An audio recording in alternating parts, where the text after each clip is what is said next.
O sea, una revista como, no sé, yo creo que a ustedes ya no les tocó, pero hace años había una revista de arte que se llama Origina.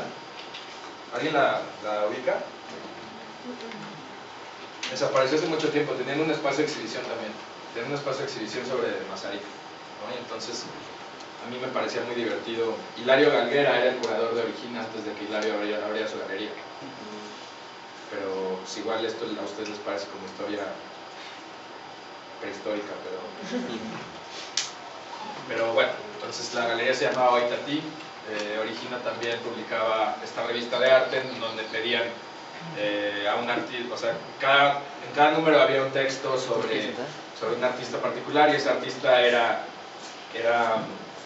pedían que hiciera una intervención a la revista también en cualquier forma que se le ocurriera, ¿no? Y entonces a mí, pero era una revista a fin de cuentas de lujo, o sea, una revista en donde se anunciaban como, se imprimían una cantidad absurda de copias, o sea, no sé si 50,000 copias, una cosa así, y te anunciaban como tarjetas de crédito, relojes, yates, o sea, me parece una cosa muy absurda. Entonces yo en ese momento, cuando me pidieron que hiciera la intervención, yo dije, bueno, voy a hacer algo que no van a hacer, porque no me apetecía como hacer algo.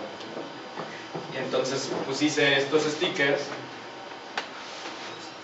que yo pensé que jamás iban a imprimir, y para mi sorpresa pues sí los imprimieron. Entonces, me parecía muy divertido que 50,000 copias de stickers de que dicen yo amo a Goebbels, yo amo a todos saben quiénes son, ¿no? Los nombres, ¿no? Pol Pot, Camboya, Gaddafi, Libia, Duvalier, Haití, Goebbels, el ministro de propaganda alemán. Me parecía muy divertida la idea que en Polanco hubiera como coches como desfilando con la estampa de yo amo a Goebbels. Y lo terminaron haciendo. Y luego en España luego hice como una exposición en colaboración con Artemio. ¿Conocen ustedes, saben quién es Artemio? Artemio es un artista contemporáneo muy ligado, o sea, muy presente en los 90s. Fue el director de la panadería durante 6 años. Todos se ubican en la panadería.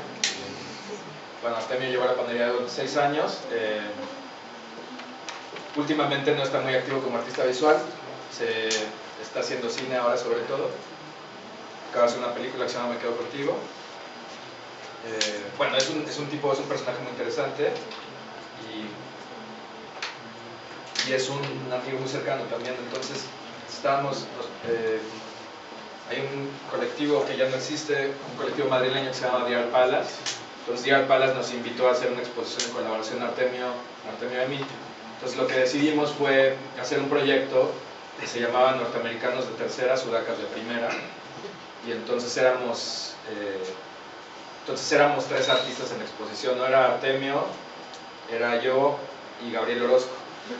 Solo que a Gabriel Orozco nunca le avisamos que iba a estar en la exposición, y lo que hicimos fue montar reproducciones de las obras de Gabriel por todos lados, ¿no? Entonces llegaba la gente a la galería, que era como un espacio pequeño en Malasaña, y preguntaban que dónde estaba el maestro. Entonces nosotros les decíamos, está tomando té con la reina, ahorita viene. Y esto fue una de las cosas que monté ahí yo, que era parte como de la otra broma.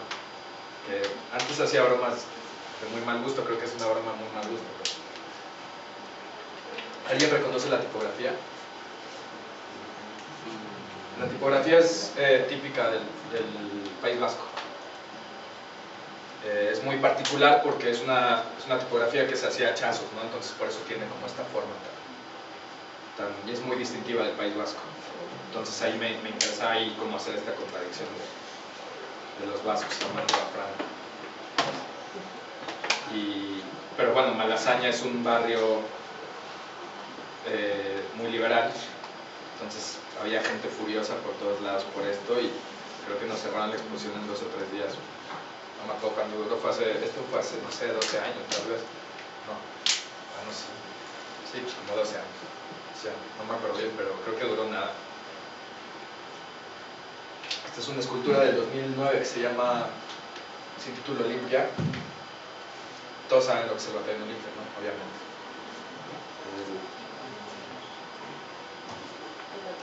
El batallón Olimpia, pues el grupo paramilitar de la masacre del 68, que se distinguía con el guante blanco en la mano izquierda mientras disparaban contra la multitud, hacia la multitud con la mano derecha.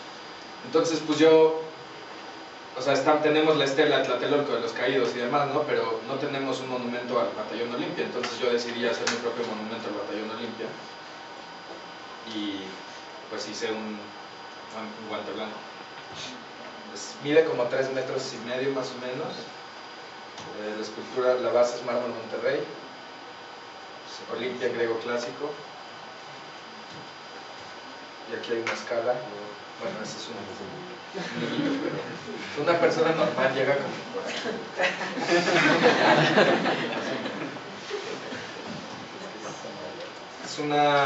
Es parte de una serie de obras en texto que se llaman Figura 40, Figura 29, Figura no sé qué. Trabajo mucho con instructivos militares. Esta es pues que consigo en distintos sitios, librerías de corte anarquista, incluso estas cosas se pueden, antes no, pero ahora se pueden conseguir por Amazon, que me parece una locura. O sea, pueden conseguir ustedes manuales de explosivos caseros por Amazon, solo que obviamente queda registrado, ¿no? Que usted está comprando esto. Lo recomendable es comprarlo físicamente y no usar tarjetas de crédito. Y bueno, estos son como textos extraídos de manuales de combate mano a mano. Esto va relacionado directamente con un proyecto que hice hace unos años que se llama Vulnerable, que se llama 2006. Creo que ya me estoy extendiendo un poco con esto. Igual termino de mostrar esto y pasamos al descanso y luego nos seguimos con el resto de la sesión, ¿no? Si me da tiempo que veamos el video de Vulnerable, lo vemos, y si no, pues, estas nos las podemos brincar. Me gustan como los grafitis. Es un video del 2007 que se llama Aniquilación. Entonces aquí lo que se hace son todos, hice un video que más bien actúa, es como un tipo de textura, genera una textura un poco hipnótica.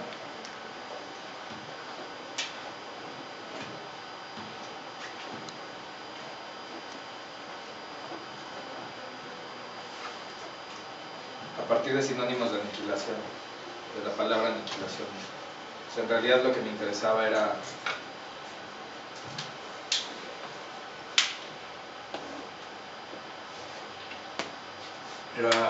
como crear una especie de reflexión acerca de, pues, crear un patrón que puede inducir al trance.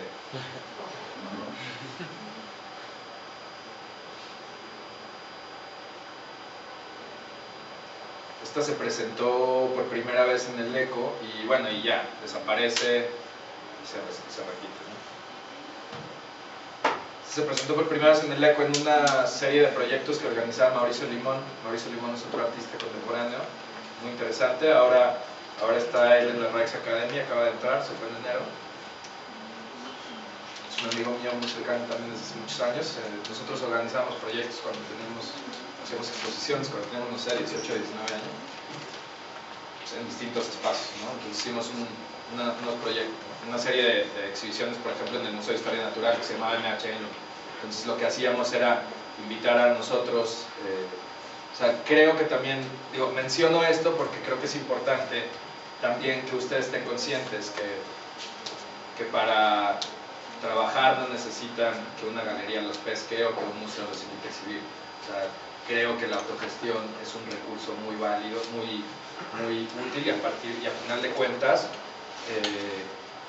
el contexto actual, el circuito artístico actual en México es privilegiado conforme al momento que yo les estoy hablando. En ese momento no existía ni una tercera parte de los apoyos que hay ahora disponibles para los artistas jóvenes. No había espacios que exhibían nuestra obra, entonces nosotros nos teníamos como que arreglar y buscar y arreglárnoslas y ver cómo le hacíamos, ¿no? Ahorita pues, hay muchas más opciones, o sea, ha crecido mucho el circuito artístico en estos últimos 15 años. O sea, desde que empezó la década de los 2000 el panorama ha cambiado bestialmente. Si quieren hablamos un poco más de eso en detalle más adelante, pero o sea, sí ahora hay un clima privilegiado para la creación joven, creo. Entonces simplemente lo que tienen que hacer es tomar proceso de ellos, pero también creo que la autogestión en términos ideológicos y en términos de un posicionamiento dentro del circuito es un recurso muy explotable. Bueno, eso es manipulación. Es una serie de pinturas del 2010, son óleos, de un par de metros. La empecé en el 2010, que fue un año pues, en el que no estuve viajando, yo creo que 11 meses de los 12, entonces pues, no tenía estudio, no tenía casa, y tampoco podía, o sea, estar como de mes en mes, como en un sitio distinto, pues no me permitía como generar una dinámica de trabajo constante. Entonces cuando me pasa eso, lo que hago es reunir material de archivo, hacer bocetos, y una vez que llego, como que vuelvo, pues empiezo a desarrollar esto, ¿no? Entonces me di cuenta que coincidentemente yo tengo una relación muy cercana con los medios impresos por mi formación profesional. O sea, como les decía, me especialicé en cine y video, pero mi licenciatura fue en comunicación. Entonces yo estoy involucrado y me interesa también como los medios impresos, a final de cuentas, son un vehículo de construcción de las superestructuras y cómo pueden impactar en un esquema de poder, ¿no? Entonces escribí para varios lugares, entonces me gustan las letras, o sea, las letras en sí, como objeto. Entonces tengo como en mi archivo, o sea, un cuarto lleno de periódicos como en todos lados, porque me gusta ver periódicos. Entonces descubrí que tenía, o sea, una vez que regresé de este viaje largo, me di cuenta que tenía muchas imágenes de periódicos en mis archivos y intenté hacerlas como fotografía, o sea, presentarlas como fotografía, y me pareció que no funcionaba para nada. Entonces lo que se me ocurrió fue cambiarles el soporte y hacerlas como óleo, y creo que esta distancia entre la imagen fotográfica y un objeto pictórico les dio como el funcionamiento que yo, o sea, como esta capacidad de distanciamiento para que funcionaran como un objeto relativamente autónomo. Entonces se llaman escenarios de disturbio. Todos los periódicos, todas las pinturas de esta serie tienen que ver con situaciones de inestabilidad política, situaciones de inestabilidad social, ¿no? Esa es otra. Entonces, y son tomas de mis escritorios de trabajo en distintos lugares, no son armadas, o sea, simplemente como parte de mis archivos siempre es tomarle fotos al espacio en el que estoy trabajando en ese momento. Esta me gusta particularmente porque la compró una psiquiatra, la tiene colgada en su consultorio. Entonces me parece increíble que lleguen los pacientes allí con ella y bueno, es otra. Es una serie abierta también, ¿no? O sea, a veces hay elementos que permiten ver en dónde se tomó la foto, a veces no. O sea, digo, por aquí hay un boleto del metro, aquí hay como un pase de abordar, pero eso no es lo importante, aquí no hay nada. Esta es una serie fotográfica que tengo haciendo también algunos años que se llama Biblioteca Definitiva por una Revolución Fallida. Son impresiones grandes, más o menos de este tamaño. Entonces lo que hago aquí es fotografiar libros que son significativos para movimientos radicales, tanto de izquierda como de derecha. Aquí tenemos, finalmente intento trabajar con ejemplares de la época, a veces no es posible. Esta es una primera edición del libro rojo en inglés. Este es el manual de Luna Bomber, la declaración de Luna Bomber, se llama Technological Warfare. Todos saben que es Luna Bomber. Bueno, un terror. Es que a mí no me gusta decirle terrorista, pero es un tipo que mandaba bombas a universidades y aeropuertos, por eso se llama Luna Bomber. Ted Kaczynski, que de hecho era como un matemático brillante, que los servicios de inteligencia norteamericanos tardaron muchísimo tiempo en aprenderlo, justamente porque él mandaba como cartas cifradas pidiendo al New York Times, a los periódicos más grandes de Estados Unidos, pidiendo que se publicaran sus manifiestos, y en caso de que no se publicaran, pues él iba a seguir bombardeando como todo y lo hacía todo desde una cabaña en el bosque.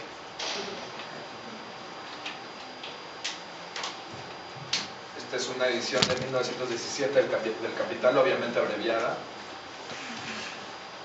Esta es una serie de pinturas. Estuve hace unos años en El Salvador haciendo investigación sobre el Frente Farabundo Martí.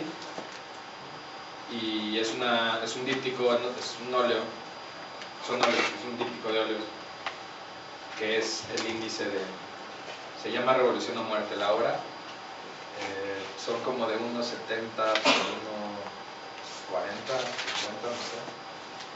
Y es una reproducción fotorrealista del índice de Estrella Roja. Estrella Roja, el órgano de propaganda del Frente Farabundo Martí. Entonces, como les decía, me interesan los ejercicios de abstracción y síntesis. Y lo que me parecía muy significativo de este tipo de este contenido en particular era cómo en 6 párrafos el Frente Farabundo Martí podía completamente definir su postura ideológica. Y de nuevo está también como este juego en convertir estas ideas radicales, estas ideas libertarias en un objeto de lujo que acaba colgado en la sala de un coleccionista en Miami. Porque creo que a final de cuentas ahí lo que se está haciendo es un comentario sobre el fracaso de estos proyectos ideológicos. Y el sitio en donde hay un sitio en San Salvador que se llama la Biblioteca Gallardo, que es un archivo increíble. Es un edificio que creo es uno de los archivos más completos sobre este periodo histórico en Centroamérica. Tienen incluso una copia de la enciclopedia, de la enciclopedia, ¿no? De la enciclopedia francesa. Tienen como libros únicos, tienen uno de los archivos más grandes de documentos de este periodo histórico en Centroamérica. Pues ahí, en la Biblioteca Gallardo, fue donde estuve haciendo la investigación. Y lo que es increíble también es que el edificio que está completamente derruido. Y en medio hay un panteón familiar de los Gallardo, hay ratas corriendo como por los estantes. Entonces creo que este tipo de situaciones también hablan del estado actual de estas ideas. O sea, me interesan los procesos de degradación, los procesos de colapso. Esta se llama El discurso inaugural, es una obra de 2009. Pues no es muy, creo que es bastante claro. Pues es un ensamblaje con objetos encontrados, una copia del discurso de Barack Obama, cuando él toma posición como presidente, intervenida con una navaja del ejército confederado, donde sale el general Robert Lee, que era uno de los principales generales de la guerra civil. Y esto la hice, mucha de la obra que yo hago, tiene que ver con el sitio en el que estoy trabajando. Entonces en este momento yo tenía un estudio en Los Ángeles y fue fue cuando Obama ganó las elecciones. Entonces a mí me parecía muy interesante este clima de esperanza y también percibía como estando desde fuera, porque al final de cuentas, aunque me paso temporadas largas, pues nunca terminas de ser como el otro, ¿no?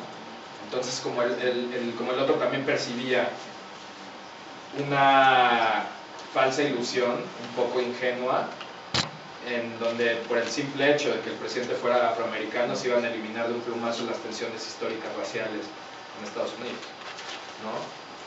Y entonces que Barack Obama iba a venir a salvar el mundo, que ya vimos que no, vimos que es igual que un presidente blanco y que incluso incrementó como su posición bélica es igual de nociva que los presidentes anteriores, ¿no? Entonces me interesa resaltar esta especie de contradicciones. Creo que la contradicción es un recurso que exploro bastante en mi producción artística. La primera vez que presenté la presenté en mi estudio, en un open studio ahí yo tenía mi estudio en un sitio que se llama 18th Street Art Center en Santa Mónica, está en la parte oeste de Los Ángeles. Y pues nada, entonces yo me subí como a tomar unas cervezas a la terraza del estudio Entonces llegan los de la residencia en pánico completo, porque llegó un tipo y entonces el tipo arrancó el cuchillo y se puso a correr alrededor de todo el estudio amenazando a la gente con el cuchillo. Se molestó un poco por la obra. Pero bueno, este tipo de cosas suceden. Entonces, ahora cuando se muestra, pues se le tiene que poner un capel para que no vaya a suceder. Este es un proyecto del 2009 que se llama Gringo Loco. Es una escultura que forma parte de un proyecto amplio que hice en Guadalajara. En 2009 me invitan, el gobierno de Guadalajara me invita a hacer una serie de proyectos, y fue por la razón, yo tengo 13 años ya o 12 trabajando con para galerista en Guadalajara. Tengo una relación muy cercana con la ciudad y pues, es una ciudad que me gusta mucho, pero tampoco, o sea, y de alguna manera he estado muy en contacto con la ciudad en términos también,